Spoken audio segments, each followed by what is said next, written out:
Bienvenue à notre cours de gestion de conflits. Nous sommes ravis de vous avoir parmi nous chez PIFEP Online Academy.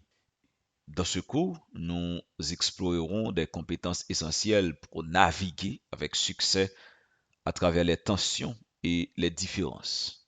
Quel est l'objectif général du cours? Je dois vous dire que l'objectif général et principal de ce cours est de vous doter des outils et des stratégies nécessaires pour comprendre, gérer et résoudre les conflits de manière constructive ou encore de manière efficace. Vous développerez des compétences interpersonnelles cruciales qui vous aideront à transformer les défis en opportunités de croissance personnelle et aussi en opportunités de croissance professionnelle. Bon, quels sont les résultats escomptés en général pour ce cours? À la fin du cours, vous devriez être en mesure de reconnaître les sources de conflits, d'appliquer des techniques de communication efficaces et de faciliter des résolutions collaboratives. Vous gagnerez en confiance pour aborder les situations conflictuelles, contribuant ainsi à un environnement plus harmonieux et productif, que ce soit au sein de votre famille, au sein de votre entreprise, au sein de votre organisation ou au sein de votre église. De la crise au conflit, c'est bien notre premier cours et nous allons voir ensemble les différentes définitions du conflit. Mais avant, étant donné que nous venons de dire de la crise au conflit, nous allons voir ensemble la définition d'une crise. La question qu'on pourrait se poser, c'est comment une crise, comment un problème non résolu peut déboucher sur un conflit. Le mot crise vient du grec krisis, décision. Le verbe grec krinein signifie séparer, choisir, décider, juger. Alors, on peut considérer la crise comme étant la genèse, autrement dit, le commencement. Le conflit en elle-même est bien le résultat d'une crise ou d'un problème non résolu. C'est pourquoi nous disons une crise ou un problème non résolu peut déboucher sur un conflit. Maintenant, je dois vous dire que le mot conflit a deux acceptations. La première vient du latin conflictus qui signifie choc. C'est la lutte, c'est le combat. La deuxième acceptation signifie la rencontre de sentiments ou d'intérêts contraires qui s'opposent. Et j'aimerais attirer votre attention sur les deux acceptations. Premièrement, c'est la lutte. Et très souvent, c'est une lutte verbale. C'est le combat. La deuxième acceptation, c'est bien la rencontre de sentiments ou d'intérêts contraires qui s'opposent. Il y a des sentiments, il y a des intérêts, et ce sont des sentiments et des intérêts contraires et, par conclusion, qui s'opposent. C'est-à-dire, dans le conflit, il y a ce qu'on appelle l'opposition. Une période de crise signifie généralement une aggravation de l'évolution des événements. Puisque dans notre relation interpersonnelle, donc il y a des événements. Donc, une période de crise signifie généralement une aggravation dans l'évolution des événements, des choses et des idées.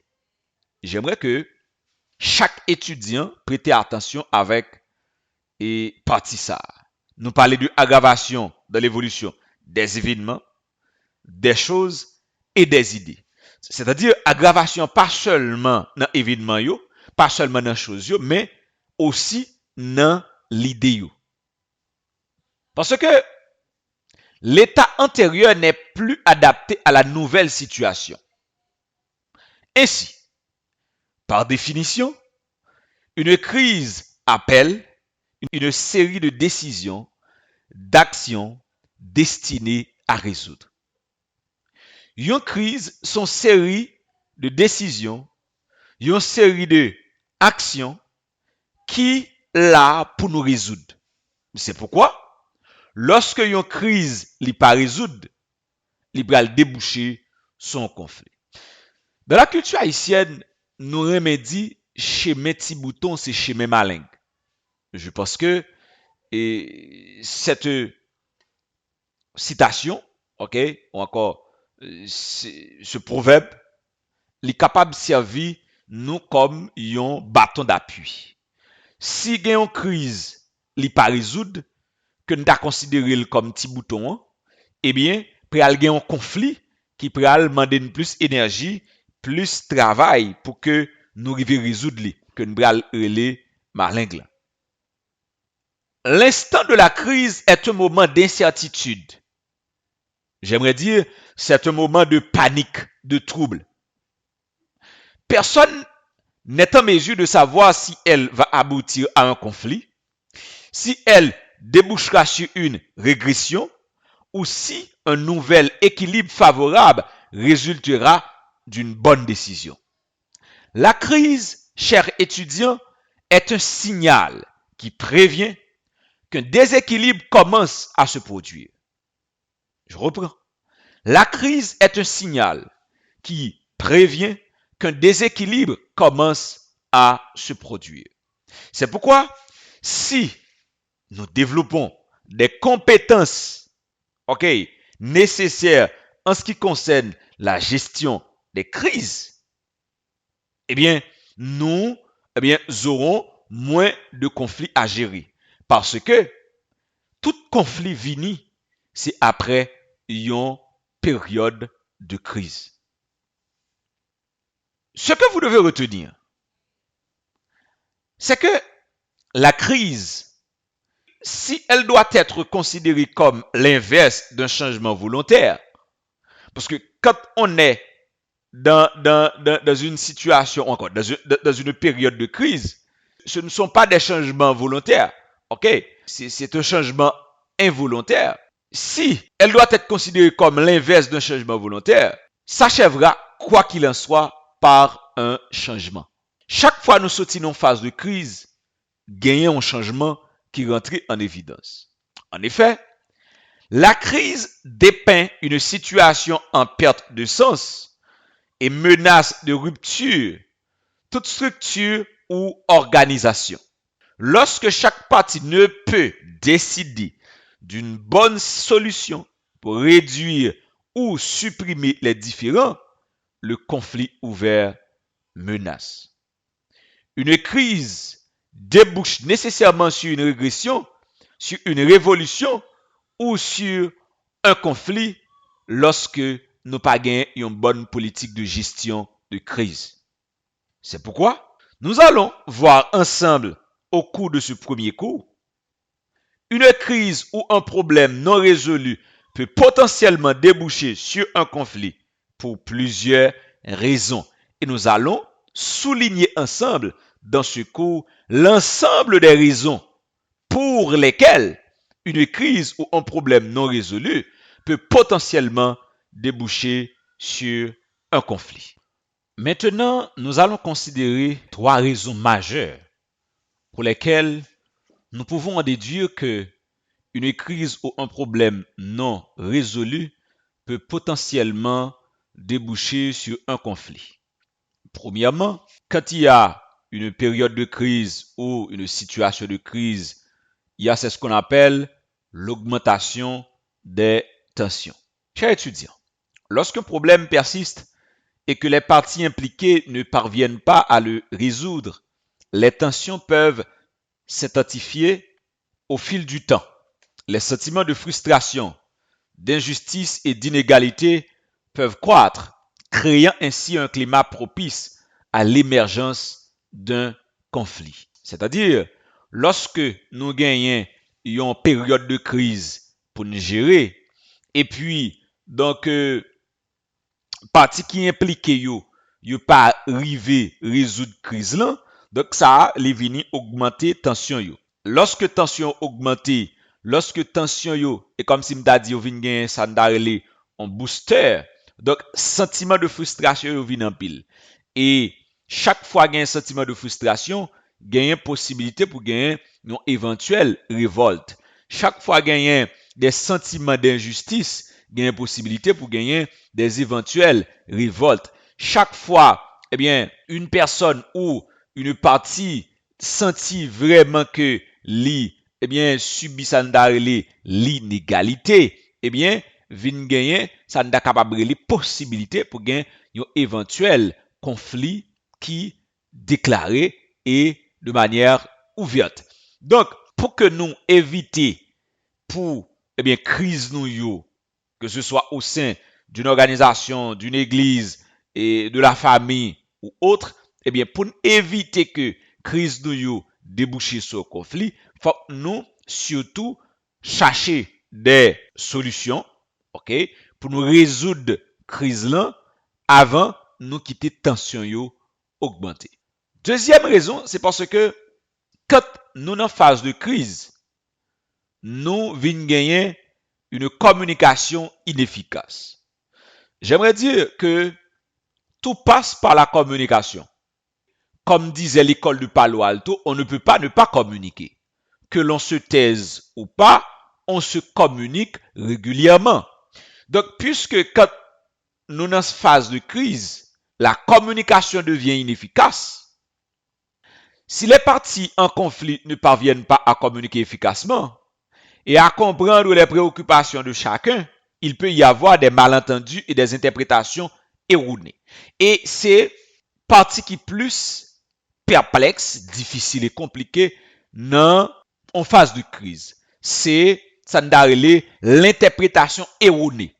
C'est-à-dire, l'autre partie, il commence par interpréter chaque geste, chaque action, chaque parole, de façon pâle.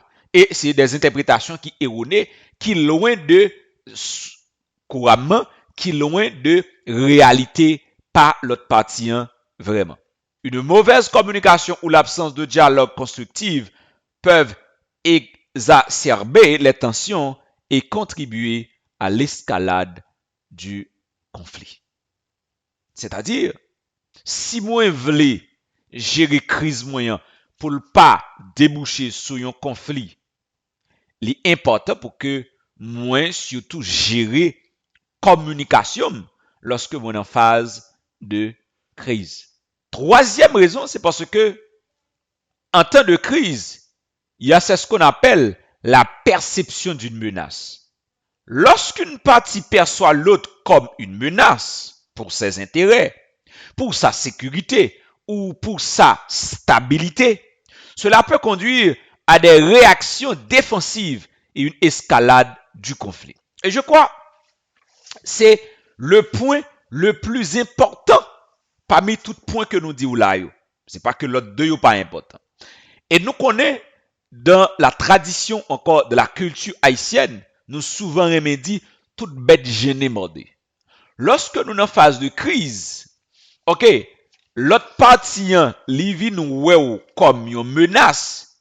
Et le fait que li nous comme une menace, li souvent gagne tendance et fait ou encore entreprendre des réactions défensives. Et ça a souvent débouché sur un conflit. La perception subjective de la menace peut être suffisante pour générer de l'hostilité et une volonté de recourir à des moyens violents pour résoudre le problème. Et dans diverses qualités sphères dans la vie quotidienne, nous c'est ça qui est plus répété. Chaque fois l'autre partie li considéré comme une menace ou même ou vini eh bien pas en sécurité. Parce que l'être humain en soi est attaché à la vie. Puisque l'être humain est attaché à la vie, eh bien, lorsque li c'est ou même qui ont menace pour lui, eh bien, ça li gagne pour le faire, c'est s'il est capable d'esquiver. C'est pourquoi, chers étudiants, il convient de noter que la manière dont une crise ou un problème non résolu évolue vers un conflit dépend de nombreux facteurs, tels que la nature du problème, les acteurs impliqués. Est-ce que ce sont des acteurs qui manifestent le désir ou encore la volonté donc de résoudre réellement la crise? OK, les acteurs impliqués, les enjeux et le contexte spécifique. Chaque crise pas gagné même enjeu qui est entré en évidence. Chaque crise pas gagné même contexte spécifique. La gestion proactive des crises et des problèmes non résolus est essentielle pour prévenir l'escalade vers un conflit violent. Si nous voulons réellement stopper ou encore gérer moins de conflits, il est crucial de comprendre que nous avons comme impératif de bien gérer les périodes de crise. Maintenant, nous allons entamer la deuxième partie du premier cours. Nous allons voir ensemble les deux formes de conflit.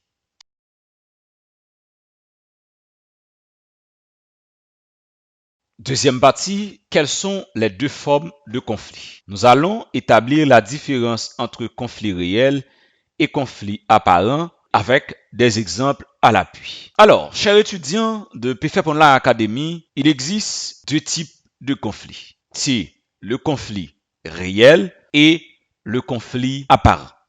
Conflit réel.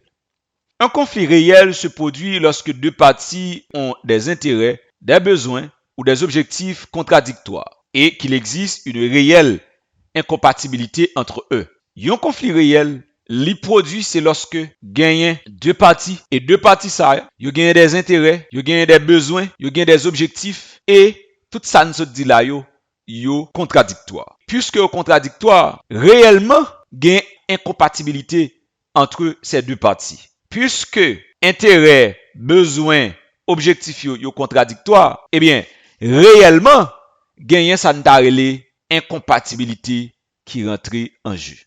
Bon, quelques exemples pour première partie ça qui c'est conflit réel. On prend un conflit territorial. Par exemple, deux pays revendiquent la souveraineté sur une région frontalière en raison de ressources naturelles abondantes. Les deux parties ont des intérêts économiques et géopolitiques légitimes pour revendiquer la zone, ce qui crée un conflit réel. Par exemple, en Haïti, parce que en tant qu'étudiant informé, nous connaissons le dossier Canal là. Donc ça, c'était un conflit réel. Bon, pour me dire, c'est un conflit réel. Parce que c'est un conflit territorial. Et nous connaissons par exemple dans la guerre et la Russie et l'Ukraine, eh bien, c'est un conflit réel. OK? Donc, il y a un conflit réel. Par exemple, nous prenons là deux pays qui revendiquent la souveraineté sur une région frontalière en raison de ressources naturelles que région ça li gagne. Donc, deux parties ça ont des intérêts économiques, des intérêts géopolitiques qui légitimes et ils ont des bonnes raisons pour chaque revendiquer zone. Ils ont des bonnes raisons pour chaque revendiquer zone. Donc, ça, c'est un conflit réel. On prend un deuxième exemple. Conflit entre collègues pour une promotion. Deux collègues dans un environnement de travail compétitif sont tous deux candidats pour une promotion au même poste. Les deux ont des compétences et des réalisations pertinentes et ils ont des objectifs contradictoires en raison de la raté de la promotion.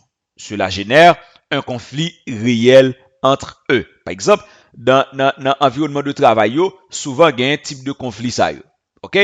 Et là, nous gagnons deux employés ou encore deux collègues qui dans un environnement de travail qui stimule la compétition et yo tous deux yo candidat pour une promotion et le fait que yo candidat pour une promotion il y a une possibilité c'est yon seul pour yo prendre donc yo pas kabay tout de promotion donc yo tous deux yo gagne des compétences yo gagne des réalisations pertinentes donc vinn fait que donc gagne un minimum un sentiment de menace et bien qui s'est passé vinn gagner ça nous a relé un conflit réel. Par exemple, si on lit la Bible, même genre avec moi, ou regarder donc l'autre monsieur qui était à Babylone, te gagné un grave problème avec Daniel parce que Daniel, il te gagné la sagesse de Dieu qui t'a accompagné et qui s'est passé, monsieur te eh bien gagné ça relé jalousie était venu un conflit entre monsieur yo et Daniel et on connaît toute tentative que monsieur a fait pour te permettre que Daniel mourit parce que Daniel te représenté pour lui pour yo yon menace. Pas jamais oublier ça, chaque fois qu'il y a un conflit, il y a un sentiment de menace et l'ennemi vient en phase chaque fois qu'il y a une crise, il y a un sentiment de menace et l'ennemi vient en phase conflit même. Donc menace là, mon vient plus senti vraiment donc li menacé. Ça c'était et pour conflit réel. Songez, un conflit réel, li produit c'est lorsque deux parties yo gagnent des intérêts, yo gagnent des besoins, yo gagnent des objectifs contradictoires et qu'il existe une réelle incompatibilité entre ces deux parties. Maintenant, c'est quoi un conflit apparent? Un conflit apparent, parfois appelé conflit perçu, se produit lorsque les parties impliquées perçoivent à tort une incompatibilité d'intérêt ou d'objectif, alors qu'en réalité, il n'y a pas de contradiction réelle, il y a ce qu'on appelle une mauvaise interprétation. Dans le conflit apparent, il y a souvent une mauvaise interprétation, mais il n'y a pas vraiment un conflit. On nous prend ensemble avec vous l'autre exemple. Conflit entre deux départements d'une entreprise. Vous travaillez chez PFEP Online Academy. Le département A demande régulièrement des rapports et des données du département B pour effectuer son travail. Les employés du département B ont l'impression que le département A est trop exigeant et cherchent à les surcharger de travail. Alors qu'en réalité, le département A simplement besoin des informations pour remplir ses propres obligations. Ce conflit est basé sur une perception erronée. Ce n'est pas une réalité. Donc, puisque les employés du département B, yo même tout, yo gagnent des informations pour yo soumettre à supérieur hiérarchique, eh bien, puisque il y a une série de bagailles, c'est dans le département A pour yo joindre pour capable de faire travail par yo, eh bien, yo mettez département A sous pression pour fournir éléments, OK, nécessaires pour yo même yo capable de faire travail par yo. Mais quand il y a les employés du département A, ils sont capables de sentir vraiment que yo menacés. Tandis que, en réalité, les gens du département B, ils n'ont pas fait l'autre bagaille que demander ça ou besoin pour faire travail. Au capable, ouais, les employés du département A, ils ont commencé à bouder, il y a des gens qui commencent des problèmes avec le département B. Pourtant, le département B pas vraiment venu pour un éventuel problème. On prend deuxième exemple. Conflit entre deux voisins. Un voisin pense que son voisin d'à côté utilise intentionnellement un ton de voix fort pour le déranger. Il perçoit cela comme une hostilité délibérée, alors qu'en réalité, le voisin d'à côté a simplement une voix naturellement forte et n'est pas conscient de l'impact que cela a sur les autres. Le conflit est basé sur une mauvaise interprétation des actions de l'autre. Tandis que pas vraiment gagné un conflit vrai. C'est seulement une mauvaise interprétation que ou fait et le fait que vous fait une mauvaise interprétation ou en déduit que il y a un problème. C'est ça que fait dans conflit réel, les anticlasse plus avantageux pour les deux parties.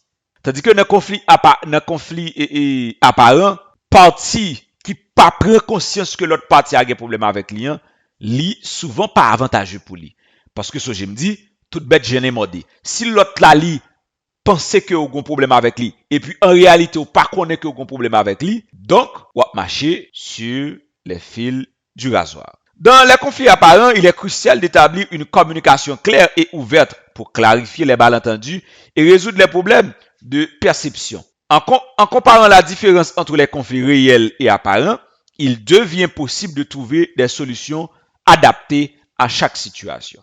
Parce que dans le conflit réel, donc, nous avons besoin de plus d'engagement pour conflit ça les gérer. Tandis que dans le conflit apparent, nous avons besoin plus communication ouverte, nous avons besoin plus communication claire pour conflit ça est capable de gérer. C'est seulement un problème de communication qui gagne, son problème de rectification, il y a une série de bagages si nous rectifions, donc nous allons que pas vraiment un conflit et pas même gain place pour un conflit, gens parfois nous t'a surtout possible.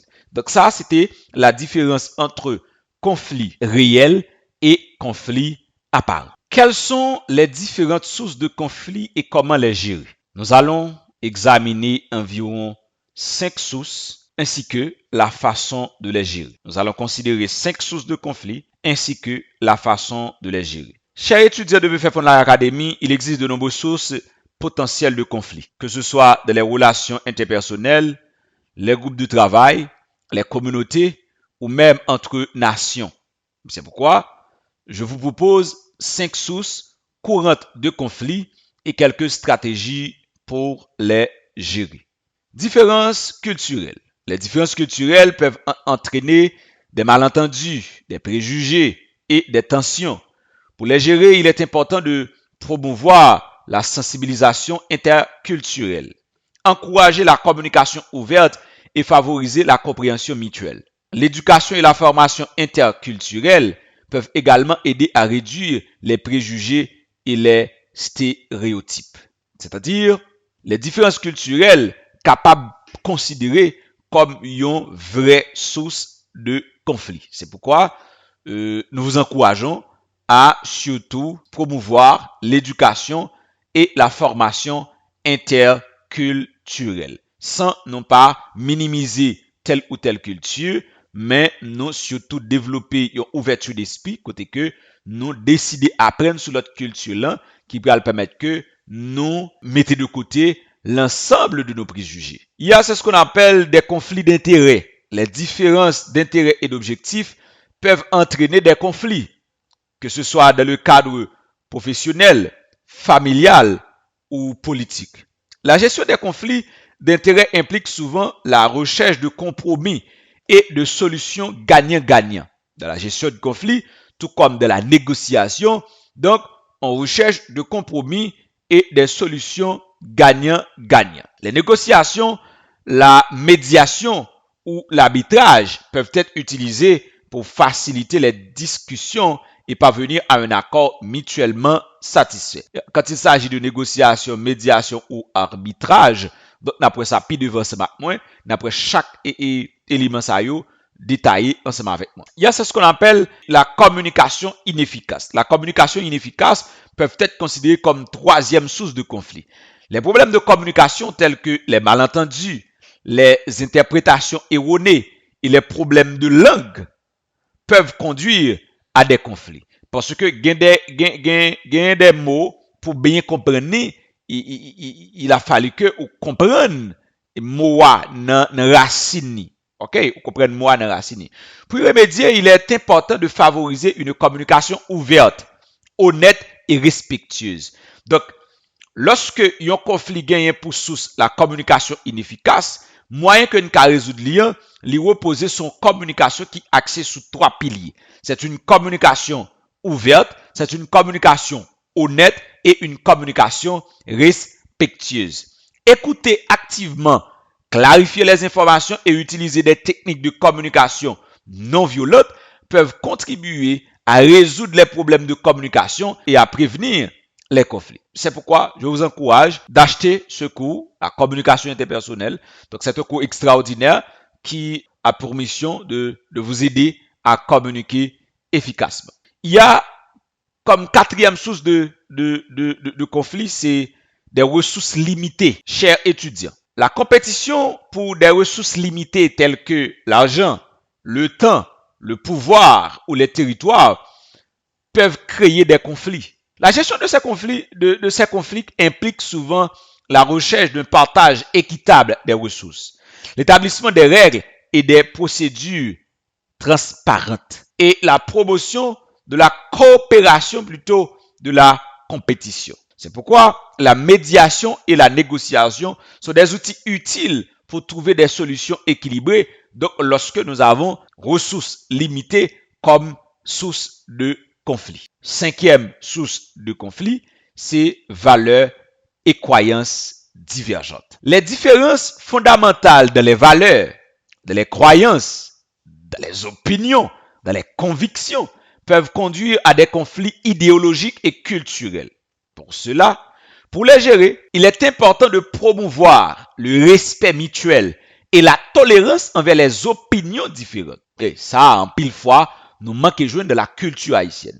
L'éducation, le dialogue interreligieux et l'engagement dans des activités interculturelles peuvent favoriser la compréhension et la coexistence pacifique. Et dans notre programme, en ce qui concerne notre cours de leadership personnel, dès la première session, nous mettons en phase sur l'importance des valeurs et l'importance des croyances dans la vie de chaque être humain. Donc, quand nous avons des valeurs et des croyances, des opinions qui très différentes, eh bien, il y a une possibilité pour gagner des conflits qui viennent. Quand on travaille dans l'entreprise, et puis parce que un tel lycée, membre de Full Gospel, et ou même, ou sont protestants, bien, ou non l'autre secte religieux, donc, discussion nous est capable de déboucher sur l'autre type de conflit. Alors, capable de déboucher sur un conflit. Par exemple, si vous lisez la Bible, et je crois que c'est même un cours que vous faites à l'école, par exemple, dans le livre Esther, là, donc, lorsque Mardoché et Haman, monsieur yo vin gen un problème, c'est parce que, eh bien, Mardoché li gagné une différence culturelle avec Haman. Parce que de la culture juive, donc le juif, il pas gagné pour le fléchir genou devant aucun monde. Et c'est ça que fait, lorsque Haman l'a passé et que Mardoché pas fléchi genou devant, eh bien, ça criait un sentiment de tension, eh bien, la caille, monsieur yo, dans la relation que monsieur gagne. Et finalement, eh bien, Haman pral gagner pour envie, désir de éliminer, eh bien, Mardoché. Parce que, il y a une différence culturelle. Il convient de noter que chaque source de conflit est unique et les approches de gestion peuvent varier en fonction de la situation spécifique. Dans certains cas, faire appel à un médiateur ou à un professionnel des conflits peut être nécessaire pour faciliter le processus de résolution. Avant de terminer le premier cours, permettez que nous prenions pour 3 exemples concrets en ce qui concerne les sources de conflits et approches de gestion. On va essayer de prendre un exemple qui est basé sur la famille. Source de conflit, c'est rôle et responsabilité au sein de la famille. Par exemple, un conflit peut survenir lorsque les membres de la famille ont des attentes différentes quant aux responsabilités domestiques ou à la prise des décisions familiales. Approche de gestion, c'est la communication ouverte et l'établissement d'accords clairs peuvent être essentiels pour résoudre ce type de conflit familial. Nous sommes capables d'organiser une réunion familiale pour discuter des rôles et des responsabilités, donner à chacun la possibilité d'exprimer ses attentes et trouver des compromis peut aider à prévenir les malentendus et à favoriser une meilleure harmonie au sein de la famille. Bon, nous prenons 3 exemples qui plus majeurs. Nous prenons la famille, église et entreprise. On essaye de comprendre une source de conflit dans l'église qui c'est différences théologiques ou liturgiques. Donc, les divergences d'interprétation des enseignements religieux, des pratiques spirituelles ou des priorités de la communauté peuvent engendrer des conflits au sein d'une église. Et puis devant, nous allons voir des études de cas très réels que nous apprenons ensemble avec vous et vous allez bien comprendre. Dans le cas ça, qui approche de gestion que, en tant que monde qui est dans gestion de conflit, qui est capable de mettre. Dans un contexte ecclésial, il est important de promouvoir un dialogue respectueux et constructif.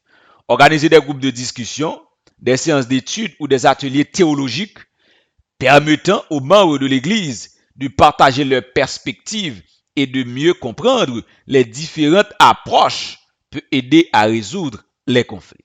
Dans ce genre de cas, ça nous connaissons gagner des leaders ou bien des gens qui tout considèrent l'autre monde comme ennemi parce que nous avons une différence théologique ou bien nous avons une différence liturgique. En tant que monde qui est dans la gestion de conflit, lorsque nous avons une différence, nous ne pouvons pas considérer l'autre comme une bête noire. Dans ce sens, donc si nous gagnons des différences théologiques, nous gagnons des différences liturgiques, ça nous est capable de faire, c'est surtout organiser des séances d'études, des dialogues respectueux et constructifs, ok, des groupes de discussion, ok, donc des ateliers théologiques, côté que nous avons brassé l'idée sous, eh bien, ensemble, de doctrine, de principe, de dogme, ensemble de ça qui gagne comme élément qui est engendré différences théologiques ou liturgiques là. Donc, la médiation par un leader spirituel ou une commission de réconciliation peut également être envisagée pour faciliter le processus de résolution. Et me passer puis devant, nous allons voir les principes de la médiation ensemble. Donc, lorsque ou même vous allez comme médiateur pour gérer un conflit, quel que soit le type de conflit, hein, vous allez voir ensemble de principes que vous avez besoin de respecter. Donc, ça, c'était un exemple pour l'église qui gagnait une source de conflit, ça n'a les différences théologiques ou liturgiques. Troisième exemple pour nous finir avec courant, c'est en dans entreprise. Source de conflit, donc concurrence pour des ressources ou les promotions. Donc, les conflits peuvent surgir dans un environnement professionnel lorsque les employés se disputent des ressources limitées, telles que des budgets, des promotions, des postes ou des avantages. Par exemple, dans un conflit réel, nous avons ensemble promotion. Comment deux collègues qui ont pour une promotion capables de gagner un conflit réel qui existait entre eux. Maintenant, approche de gestion dans une entreprise, il est essentiel de favoriser un climat de travail équitable et transparent. L'établissement de politiques et de procédures claires pour la location des ressources, des promotions et les évaluations peut aider à prévenir les conflits. Donc, dans le cas ça, on est capable de mettre ça des politiques et des procédures pour ressources utilisées pour une jeune promotion, pour évaluer moun et sous qui politique, sous qui base, sous qui procédure nous décider avancer. Et il est important d'encourager la communication ouverte entre les employés et les gestionnaires et offrir des opportunités de développement professionnel équitables pour aider, pour contribuer à atténuer les conflits liés à la concurrence. Chers étudiants et étudiantes de PFEP Online Academy, merci parce que ou tap suivre premier cours ça avec un pile soin, avec un pile intérêt. Pas négliger fond l'autre monde connaît et que académien existait et songez que nous gagnons des documents qui ou besoin sur site internet l'école là comme booster votre confiance en vous qui est très important si vous voulez un monde qui est impliqué dans la vie l'autre comme médiateur comme monde qui aider l'autre monde à gérer conflit. Nous gagnons et on l'autre document qui est assez intéressant, c'est l'échec n'est pas la fin, c'est comment rebondir après des revers et comment rebondir et réussir après des revers.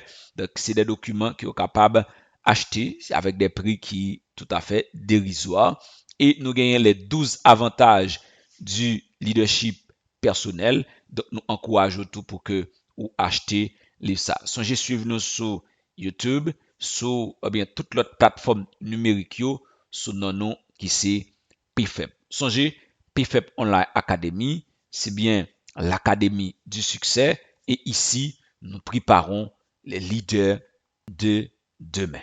Merci.